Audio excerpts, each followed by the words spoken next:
এমন এক সময় ছিল যখন সমস্ত জগতে একমাত্র মহাপ্রভুই ছিলেন।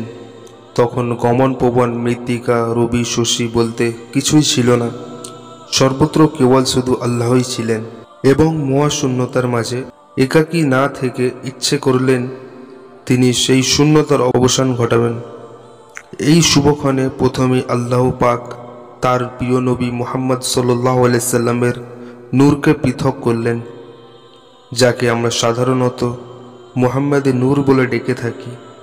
এই নূরে মুহাম্মাদী হল সৃষ্টি জগতের সর্বপ্রথম পৃথক নূর বা সৃষ্টি নূর। আরশ কুরসি, লৌহ কলম, আসমান জমিন, চন্দ্র সূর্য, জিন ইনসান, বেহেশত দোজখ, ফেরেশতা প্রভৃতি ওই নূরে মুহাম্মাদী থেকেই সৃজন হইয়াছে।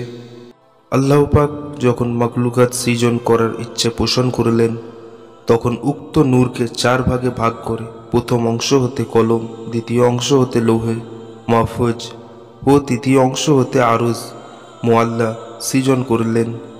পুনরায় চতুর্থ অংশকে চার ভাগে বিভক্ত করে প্রথম অংশ দিয়ে আরশ বহনকারী ফেরেশতাদেরও, দ্বিতীয় অংশ দিয়ে কুরসি এবং তৃতীয় অংশ দিয়ে অপরাপর ফেরেশতাকে সৃজন করলেন। এরপর বাকি চতুর্থ অংশকে পুনরায় চার ভাগে বিভক্ত করে প্রথম অংশ হতে সমস্ত আসমান ও দ্বিতীয় অংশ থেকে সমস্ত জমিন এবং তৃতীয় অংশ থেকে বেহেশত ও দোজখ সৃজন করলেন। নূরের অবশিষ্ট চতুর্থ অংশকে আবার চার ভাগে বিভক্ত করে প্রথম ভাগ থেকে মোমেন বান্দাদের চোখের জ্যোতি ও দ্বিতীয় ভাগ থেকে তাদের কলবের জ্যোতি, আর এটাই হচ্ছে প্রভুর গোপন ভেদ।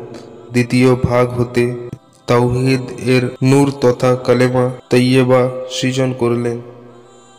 আল্লাহ তাআলা পুরো দুনিয়াকে এমনইভাবে সৃষ্টি করলেন। আল্লাহু আকবার।